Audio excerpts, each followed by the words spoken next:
माँ की शव यात्रा। भैया ये क्या हो गया?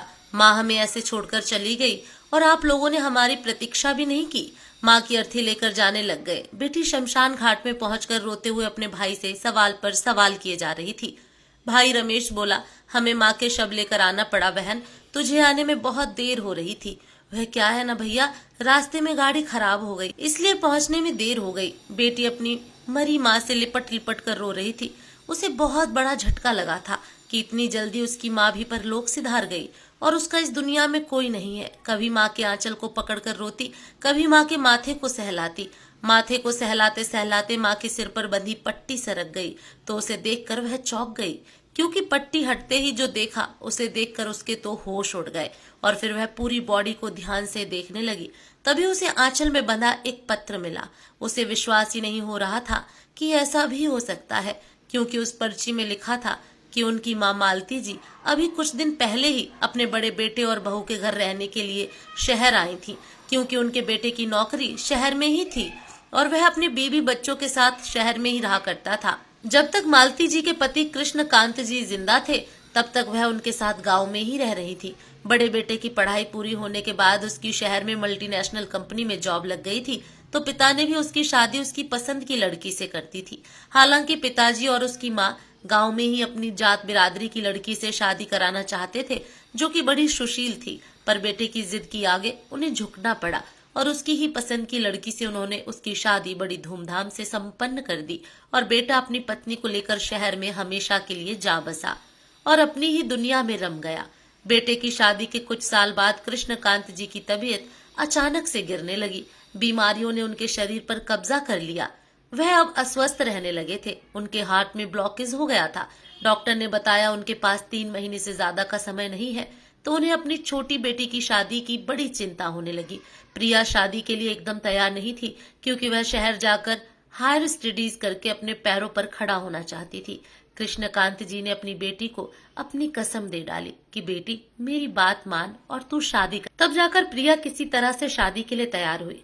कृष्णकांत जी ने शहर के किसी बिजनेसमैन से उसकी शादी कर दी। अब घर में दोनों पति पत्नी ही रह गए थे। मालती जी का ज्यादातर समय कृष्णकांत जी की सेवा पर ही बीत जाता था। समय बीतता गया, कृष्णकांत जी की तबीयत और ज्यादा बिगड़ गई। बीमारी तो किसी दीमक की तरह उनके शरीर को खोखला बना रही थी। बहुत दिन तक कृष्णकांत जी यूं ही बीमार रहे। उनका अच्छे अस्पताल में काफी इलाज भी करवाया गया, लेकिन कोई फायदा नहीं हुआ।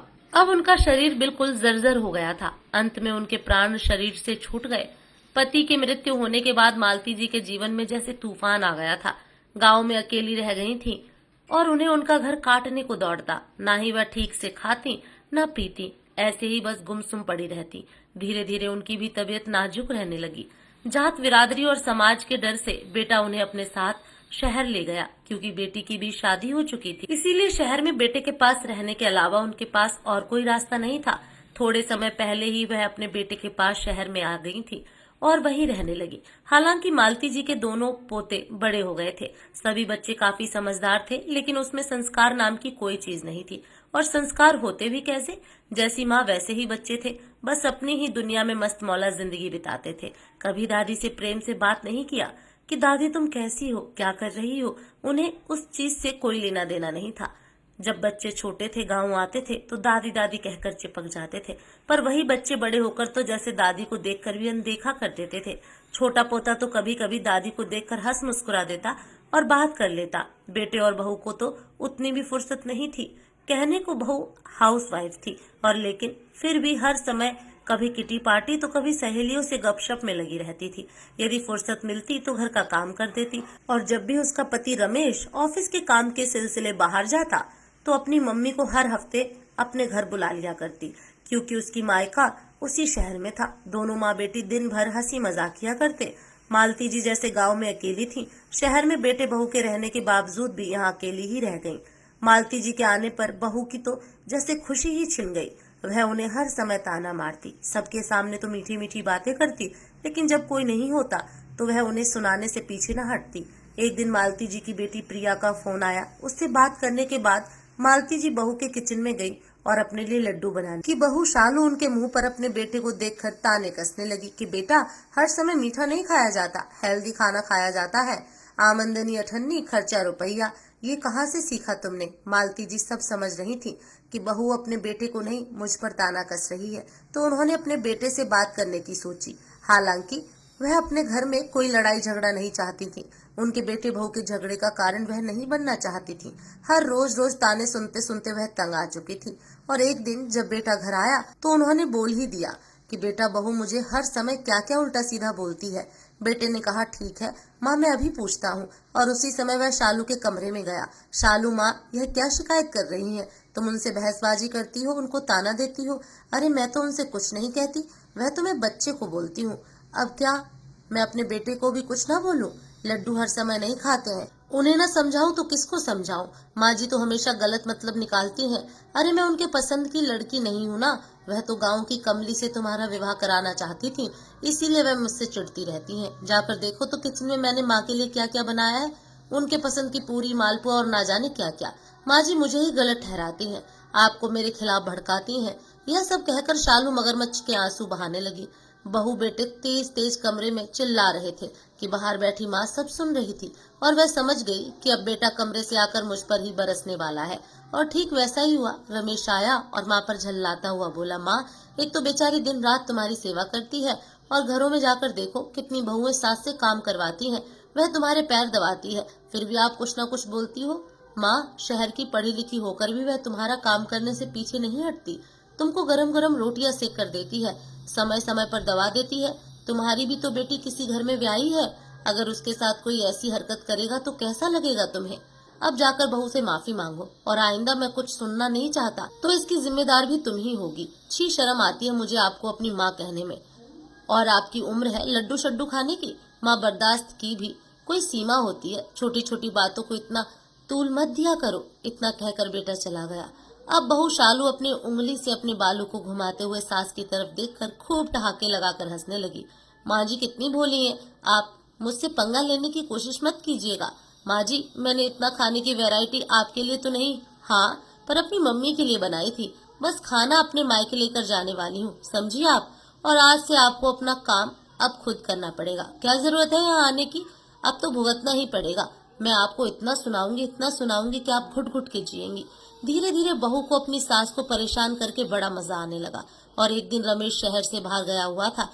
रात 12 बज रहे थे और मालती जी एक पतली सी चादर जो जगह जगह से फटी हुई थी उसी में दुबक कर सो रही थी, खुद को बार बार ढक रही थी। सर्दी इतनी भयानक थी कि आदमी पिघल ही जाए। कितनी बार विनती की बहू से कि एक गर्म कंबल लाकर दे दे, लेकिन उसे तो पैसों की पड़ी रहती है। बेचारी दुखियारी माँ का दर्द भी नजर नहीं आता।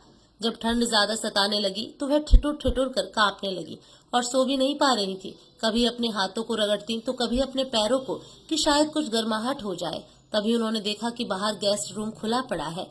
शायद बहू आज लॉक करना भूल गई। अंदर गई तो उन्हें पलंग पर एक मोटा सा नया कंबल दिखाई दिया। उसी कंबल में दुबक कर सो गई। मालती जी जाकर उस कमरे में आराम से सो गई। उन्होंने सोचा कि बहू तो देर से उठती है, उससे पहले मैं उठ जाऊंगी और अपने कमरे में चुप से चली जाऊंगी। लेकिन रात को देर से सोने के कारण सुबह उनकी आंख देर से खुली। सुबह के 10 बज गए कि तभी अचानक एक जोर की लाठी उनके कमर पर पड़ी तो वह जोर से बिलबिला उठी, बुढ़िया तेरी हिम्मत कैसे हुई इस कमरे में आकर सोने की, और मेरी माँ का कंबल ओढ़ रखा है तूने, यह गर्म कंबल खराब कर दिया। मैंने अपनी माँ के लिए यह नया कंबल लाकर रखा था। इतना कहकर वह मालती जी को थप्पड़ पर थप्पड़ उनके गालों में जड़ने तो वो बहू के पैरों में गिरकर गिड़गिड़ाने लगी। बहू मत मारो मुझे, मैं दोबारा ऐसी गलती नहीं करूंगी, कुछ तो तरस खाओ इन बुढ़ी हड्डियों पर। मालती जी बहुत देर तक रोती रहीं, पर बहू पर तो जैसे भूत सवार था, रुकने का नाम ही नहीं ले रही थी। छोटे पोते ने अपनी माँ को दादी से बहुत ज्यादा बदतमीजी करते देख लिया। हालांकि वह इतने तमीजदार तो नहीं थे, लेकिन फिर भी आज उसके दिल में दादी के प्रति दया की भावना आ गई और उसने अपनी माँ के हाथ को पकड़ लिया। माँ खबरदार, जो इतनी बूढ़ी दादी को मारा उन्हें तुम खरी खोटी सुनाती थी, तब तो समझ आता है, पर आज आप हाथ उठा रही हैं। छी, आपको शर्म नहीं आती? शालू ने कहा, अपने काम से काम रखा कर, ज्यादा दादी की तीमारदारी मत कर, नहीं तो तुझे भी खाने को तरसा दूंगी। और खबरदार, यह बात किसी से कही। राहुल चुपचाप वहां से चला गया। एक बार जब बहू ने सास पर हाथ उठा दिया तो फिर तो आए दिन बात बात पर हाथ छोड़ती। दूसरे दिन जब उनका बेटा रमेश घर वापस लौटा तो मालती जी ने अपने बेटे से बात करने की सोची, लेकिन जब उन्होंने अपने बेटे से बात करनी चाही, उससे पहले ही उसकी पत्नी ने अपने शरीर पर खरोच के निशान लगा डाले, खुद को ही मार पीट कर अपने शरीर पर खून खून कर दिया। और जब रमेश कमरे में आया तो शालू चुपचाप बुद्ध बनकर खड़ी थी। रमेश बोला, क्या हुआ डार्लिंग, इतनी चुप क्यों हो? वह कुछ नहीं बोली। रमेश उसको झकझोरता हुआ बोला, क्या हुआ बताओ तो। जब मैं बताऊंगी तो आप तो मेरी बात का विश्वास नहीं करेंगे, आपको तो लगेगा मैं झूठ बोल रही हूँ, पर यह देखो आपकी भोली भाली माँ ने मेरा क्या हाल कर दिया है। इतना कहने के बाद वह फूट फूट कर रोने लगी। अब मुझसे यह सब बर्दाश्त नहीं होता। रमेश, कुछ तो करो, पूरे शरीर में घाव के निशान बने हैं, बहुत दर्द हो रहा है। अपनी सास से पहले ही अपने पति को दिखाने लगी। अब इससे पहले कि मालती जी अपने बेटे से कुछ कहती, उनका बेटा खुद ही अपनी माँ के कमरे में गुस्से में उबलता हुआ आया और बोला, माँ तो ममतामयी होती है और तुमने उसे इतनी बेरहमी से मारा। एक बार भी नहीं सोचा कि वह तुम्हारी बेटी जैसी है। तुमने तो बदतमीजी की सारी हदें ही पार कर दी। वह तुम्हारी इतनी सेवा करती है और तुमने आज उसे इतनी बुरी तरह। यह सब सुनकर वह चौंक गई और बोली, है क्या झूठा इल्जाम लगा रहा है मुझ पर बेटा? मैंने ये सब नहीं किया। मैंने कंबल को ओढ़ा था तो तेरी बीबी ने ही मुझे जगह जगह पीटा है। दर्द के मारे बहुत छटपटा रही हूँ। देख मेरी कमर कितनी सूजकर लाल हो गई है। किचन से हल्दी का लेप लेने गई तो बहू ने किचन से ही धक्के मारकर भगा दिया था। देख तो उसने क्या किया है। इस पर बेटा बोला, बस माँ, बहुत हो गया तुम्हारा नौटंकी, बर्दाश्त करने की भी सीमा होती है। गाँव से तुम्हें इसलिए नहीं लाया कि तुम हमारे बीच ही लड़ाई झगड़ा करवाओ। यह सब ड्रामा बंद करो। एक बात कान खोल कर सुन लो, अगर इस घर में रहना है तो चुपचाप रहना होगा और मेरी पत्नी को इज्जत देनी पड़ेगी, तभी तो वह तुम्हें 2 वक्त की रोटी देगी। अब तो मालती जी की हालत पहले से बहुत ज्यादा खराब हो गई थी। वह किसी से कुछ न कहती, चुपचाप अपने कमरे में पड़ी रहती हैं। खाने को मिल जाता तो खा लेती, नहीं तो मांगने भी न जाती। कभी कभी तो भूखी ही पड़ी रहती। उन्हें लगता जो हो रहा है ठीक ही तो हो रहा है। एक दिन उन्होंने बेटे से कहा, बेटा मेरा ब्लड प्रेशर की दवा खत्म हो गई है, उसे ला दे, और मेरे घुटनों में भी बहुत दर्द बढ़ रहा है, चलने फिरने में बड़ी दिक्कत हो रही है, जरा ले चल डॉक्टर को दिखा दे। बस क्या था, शालू तो इंतजार में बैठी थी जैसे लड़ने के लिए। शालू हाथ झिड़कते हुए बोली, अगर थोड़ी भी शर्म बची है तो इस घर से चली क्यों नहीं जाती? यहाँ बेशर्मों की तरह मुफ्त की रोटियां तोड़ती रहती हैं। शरीर के हर हिस्से में आपका दर्द होने लगा। पैसे क्या पेड़ में उगते हैं कि जब देखो कुछ न कुछ नया फरमाइश अपने बेटे से कह देती हैं, और बेटा भी चुपचाप हर चीज लाकर हाजिर कर देता है। दवा तक तो बात समझ में आती थी, अब डॉक्टर को भी दिखाओ। अरे शहर में डॉक्टर की फीस कितनी महंगी होती है, कुछ तो पता है? कभी आंखों में दर्द है, कभी चश्मा टूट गया है, यह क्या रोज नया नया नाटक करती है? आपको कुछ काम दाम है या नहीं? अब महारानी को बीपी की दवा भी चाहिए और साथ में घुटनों के दर्द की भी दवा चाहिए। खुद को तो कमाना नहीं है, बस बेटे का पैसा मुफ्त में उड़ाने का शौक पड़ा रहता है। आप तो खर्चे पर खर्च बढ़ाई जा रही हैं। मेरे बच्चे बड़े हो रहे हैं, उनके स्कूल के लिए भी, उनके फ्यूचर के लिए भी कुछ रखना है कि सारा धन दौलत आपकी दवा दारू में ही खर्च करना होगा। यही सब बातें वह रोज रोज सुना सुना कर अपनी सास का जीना हराम कर देती थी। चाहे मालती जी कुछ बोले या ना बोले, वह तो बीच में टपक कर जरूर ताने कस देती थी। मालती जी अपने पति को याद कर बस रोती रहती थी। आप क्या गए, मेरी तो किस्मत ही फूट गई। बेटे बहू यह दिन दिखाएंगे सोचा भी नहीं था। मन करता है कभी कभी खुद खुशी ही कर लूं। मालती जी का शरीर भी अब बहुत कमजोर हो गया था। अगर वह घर छोड़कर गांव भी जाती तो वहां उनका कौन ख्याल रखता? यहाँ कम से कम 2 वक्त की रोटी तो नसीब हो रही थी। एक बेटी थी जो अपने ही ससुराल में बिजी थी। उसके घर की आर्थिक हालत भी अच्छे नहीं थे। सास भी बिस्तर पर पड़ी थी, तो ऐसे में वह अपनी माँ को अपने साथ कैसे रख पाती? ससुर का रवैया भी बहुत अजीब था। वह अपनी माँ को चाहकर भी अपने पास नहीं रख सकती थी।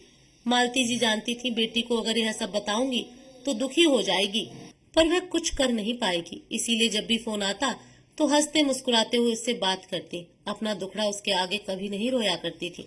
लेकिन एक दिन मालती जी की बेटी प्रिया अपनी बेटी को रात को सुला रही थी तो उसे खूब उल्टियां होने लगी। उसे अस्पताल में भर्ती करवाना पड़ा। सुबह जब वह घर आई तो उसी समय फोन की घंटी घन घन बज उठी। उसे कुछ ऐसी दिल दहला देने वाली खबर मिली जिसे सुनकर वह सोफे पर धड़ाम से गिर पड़ी। उसके हाथ से फोन छूट गया। यह सब देखकर प्रिया की बेटी और पति भी थोड़े परेशान हो गए।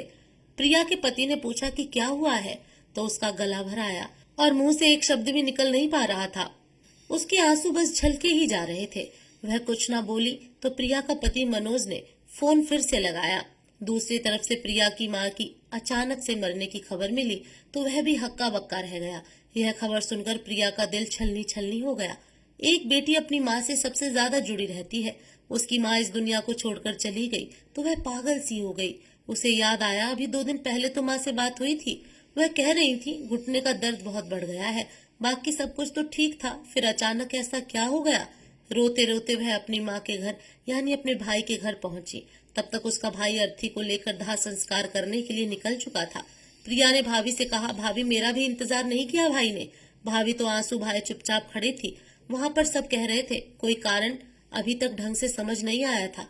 बहू ने सबसे यह कहा कि जिस समय माँ की मौत हुई उस समय घर में कोई नहीं था और कुरियर वाला आया था और माँ गेट खोलने जब सीढ़ियों से नीचे जा रही थी उसी समय बैलेंस बिगड़ने से वह सीढ़ियों से धड़ाधड़ गिर गई और वह मौत का शिकार हो गई।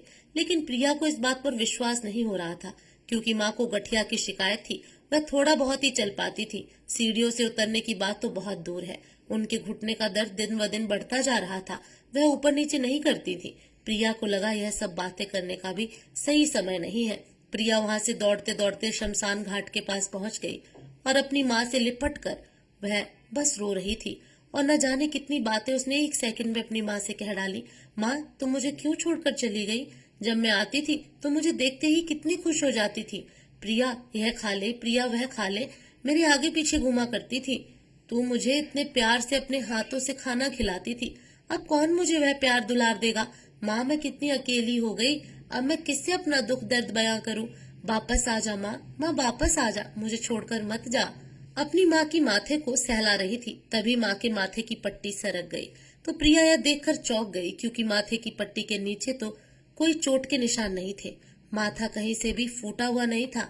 जैसा कि भाभी ने बताया था, सीढ़ियों से गिरने से माँ के माथे पर बहुत चोट आई थी, पर यहाँ तो कुछ ऐसा नहीं है, जरूर कुछ गड़बड़ है। प्रिया माँ के पूरी बॉडी को बड़े ध्यान से देखने लगी। तभी उसकी नजर आंचल में बंधे एक पर्चे पर पड़ी। प्रिया अंतिम संस्कार में उपस्थित सभी लोगों के सामने उनके आंचल खोलकर पत्र निकाला और पढ़ने लगी क्योंकि उस पत्र में प्रिया की माँ ने कुछ ऐसे राज खोले थे जिन्हें पढ़कर तो वह चौंक गई। तभी उसकी माँ की चिता को आग लगाने जा रहा रमेश उसकी माँ की चिता को आग लगाने जा रहा था। तभी प्रिया बोली, भाई रुक जाओ। भाई और माँ की चिता के सामने आकर हाथ फैलाकर बोली, कोई भी इनका दाह संस्कार अभी नहीं करेगा। जब प्रिया ने ऐसा किया तो सब लोग चौंक गए और बोले कि प्रिया बेटी इतनी बावरी मत बन, यह तो कुदरत का दस्तूर है, जो आता है एक दिन उसको जाना होता है। आखिर ऐसा क्या हो गया जो तू अपनी माँ के शव को जलाने से रोक रही है? तब प्रिया ने अपने पति को अपनी माँ का पत्र दिखा जिसे पढ़कर उसके पति भी चौंक गए। अब बिना देरी किए प्रिया ने पुलिस को फोन कर दिया, लेकिन पुलिस की लाइन बिजी बता रही थी तो उसने अपने पति को पुलिस स्टेशन भेजा और अब तक प्रिया के भैया कुछ समझ नहीं पा रहे थे कि आखिर माजरा क्या है और प्रिया ऐसा क्यों कर रही है। और कुछ देर में प्रिया का पति पुलिस को लेकर पहुंच गया। पुलिस के आने पर सब लोग आश्चर्यचकित थे, आखिर माजरा क्या है, सब समझ नहीं पा रहे थे। प्रिया ने पुलिस वालों को वह पर्चा दिखा दिया जो कि उसकी माँ के आंचल से गिरा था। उस पत्र में प्रिया की माँ मालती जी ने लिखा था कि बहू दिन व दिन जल्लाद होती जा रही है और उन पर बिना वजह के हाथ उठा देती है, कभी कमर तोड़ती है, कभी गालों पर मारती है और बेटा भी उसी का साथ देता है। लेकिन आज रात जो मैंने सुना उसकी तो मैंने कभी कल्पना ही नहीं की थी। दरअसल आज रात को जब वॉशरूम जाने के लिए उठी थी तो उनका गला सूख रहा था तो किचन में पानी लेने के लिए पहुंची क्योंकि वह अपना जग रखना रात को भूल गई थी। पानी लेने के बाद जैसे ही वह गेस्ट रूम के दरवाजे के पास से निकल रही थी कि उन्हें शालू और उसकी माँ की फुसफुसाने की आवाज आई। इतनी रात को दोनों क्या बात कर रहे हैं? उन्हें तो यही सोचकर घबराहट हो रही थी। उन्हें आवाज आई, अभी माँ रमेश नहीं है, अभी ठीक समय है। जब यह बात उनके कानों पर पड़ी तो रुककर उनके दरवाजे पर अपना कान लगा लिया और ध्यान से सुनने लगी। बातों पर थोड़ा गौर दिया तो उन्हें पता चला कि उनकी बहू और उसकी माँ तो मालती जी के खिलाफ षड्यंत्र रच रहे हैं, जिसका उन्हें अंदाजा ही नहीं था। दरअसल उनकी बहू और उसकी माँ एक बार इस बुढ़िया को हमेशा के लिए अपने रास्ते से हटा देना चाहती थी, नहीं तो ये बुढ़िया सारी जायदाद अपनी बेटी के नाम कर देगी। एक छोटा सा गांव में घर है और एक खेत, वह अपनी बेटी के नाम कर देगी क्योंकि प्रिया की आर्थिक स्थिति सही नहीं चल रही थी। तो शालू ने 2 दिन पहले अपनी सास को फोन पर ऐसी बात करते हुए सुना था, इसलिए माँ बेटी दोनों ने मालती जी के खिलाफ षड्यंत्र रच डाला। मर जाएगी तो अच्छा होगा, हमें इसकी सेवा से छुटकारा मिलेगा और सारा इसकी जायदाद अपने आप हमारी हो जाएगी, इसलिए हमें जल्दी ही कुछ करना होगा। जब उन्होंने यह सब बातें सुन ली तो कुछ समय के लिए तो उनकी सांसें ही उखड़ गई। समझ नहीं पा रही थी कि क्या करें क्या नहीं और क्यों की। अब तक बहुत रात हो चुकी थी, फिर भी उन्होंने प्रिया को फोन लगाया, लेकिन प्रिया का फोन स्विच ऑफ बता रहा था क्योंकि उनकी बेटी की तबीयत खराब थी। वह अस्पताल में उसे लेकर भर्ती थी। उस पत्र में मालती जी ने साफ साफ लिखा था कि अगर मुझे कुछ हो जाता है तो मेरी मौत के जिम्मेदार मेरी बहू और उसकी माँ होगी। रमेश मुझे मारना चाहता है या नहीं यह मैं नहीं जानती। मरते मरते उन्होंने अपनी बसियत का बंटवारा कर दिया। गांव वाले घर में कृष्णकांत जी की तस्वीर दीवार पर लगी हुई है। उसी के पीछे एक नई जमीन के कागजात हैं जो मेरे बेटे बहू को नहीं मालूम है। कृष्णकांत जी ने मरने से पहले एक नया जमीन खरीदी थी ताकि बुढ़ापे में मुझे कोई परेशानी ना हो। वह जमीन मैं बेटे बहू को देना चाहती थी, पर अपनी बेटी के नाम करती हूँ और गांव का घर अपने पोते के नाम करती हूँ। गांव के खेत खलियान को अनाथ आश्रम और वृद्धाश्रम में दान दे दिया जाए, क्योंकि मुझे इस बात का आभास है कि मेरी बहू कुछ भी कर सकती है। इसलिए मैं अपनी आखिरी इच्छा इस पत्र में लिख रही हूँ। और शायद यह पत्र लिखकर उन्होंने अपने आंचल में छुपा कर बांध लिया था कि इतनी ही देर में उनके साथ कुछ हादसा हो गया होगा। क्या था? अभी तक पूरी बातें साफ नजर नहीं आ रही थी कि मामला कैसे घटित हुआ, उनकी मृत्यु कैसे हुई। तो पुलिस ने बॉडी को पोस्टमार्टम रिपोर्ट के लिए भेज दिया। पोस्टमार्टम रिपोर्ट आने के बाद ही पता चल सकता था कि आखिर उनकी मौत का कारण क्या है। पुलिस ने जब वह पत्र पढ़ा तो उसके आधार पर बहू और उसकी मां को जेल की सलाखों में डाल दिया। और जब पोस्टमार्टम रिपोर्ट सामने आई तो दूध का दूध पानी का पानी हो गया। पता चला कि मालती जी की बहू ने चाय में जहर मिलाकर उन्हें पिला दिया था। और शायद उसके बाद ही जब उन्होंने वह पत्र लिखा तो लिखने के बाद ही उन्होंने पत्र को मोड़कर आंचल में बांध लिया था, इसलिए वह पत्र उनके आंचल में ही रह गया। बहू तो शायद अपनी इच्छा पूरी होने के कारण इतनी खुश थी कि उन्होंने यह भी नहीं देखा कि उनकी माँ के आंचल में क्या है। और इसी के आधार पर आज सारा सच सामने आ पाया। प्रिया ने अपनी सूझबूझ और समझदारी से अपनी माँ के हत्यारे को सजा दिलवाई और अपनी माँ का अंतिम संस्कार किया। रमेश को पुलिस ने हिरासत में ले लिया और पूछताछ से पता चला कि रमेश का इसमें कोई हाथ नहीं था। रमेश ने अपनी बीवी को जेल में सबके सामने तमाचा जड़ा और बोला, मैंने तुझे इतनी खुली छूट दे दी थी कि इतनी नीच हरकत करने से भी एक बार भी नहीं सोची। थोड़ा बहुत लड़ाई झगड़ा किस घर में नहीं होता, पर तुमने तो मेरी माँ को इस दुनिया से मिटा दिया। यह मैं नहीं जानता था। मैं तो तुम्हारा इसलिए साथ देता था कि रोज रोज कलह कौन करे। अब मैं तुमसे सब रिश्ते तोड़ता हूँ। माँ जी, आपने अपनी बेटी के इस गलत कार्य में उसका साथ दिया। कैसी माँ है आप? रमेश अपनी माँ के जले हुए राख को अपने हाथों में लेकर रो रहा था। अपने किए की पश्चाताप कर रहा था, पर अब रोने से क्या फायदा। और प्रिया की आंखों में संतुष्टि के आंसू छलक पड़े कि उसने अपनी माँ को इंसाफ दिला दिया। दोस्तों, हर माँ बाप को अपने बच्चों की चिंता होती है। अगर बेटी दुख में है तो माँ का यह कर्तव्य है कि उसकी भी आर्थिक रूप से मदद करे। कानून भी इसका परमिशन देता है, पर माँ को जायदाद के चक्कर में रास्ते से हटा देना लानत है ऐसी बहू पर। इससे अच्छा है कि बेटा कुंवारा ही रहे। लोग मरने के बाद श्राद्ध करते हैं, 56 भोग लगाते हैं, भंडारा करते हैं, पर जीते जी एक एक रोटी के लिए भी तरसा देते हैं। माँ को रोटी की जगह सिर्फ खाने की थाली में आंसू ही आंसू परोसते हैं, और कुछ तो इतने नीचे गिर जाते हैं कि अपनी जन्म देने वाली माँ को ही इस दुनिया से मिटा देते हैं। दोस्तों, इस कहानी के बारे में आपकी क्या राय है? कमेंट करके जरूर बताइएगा।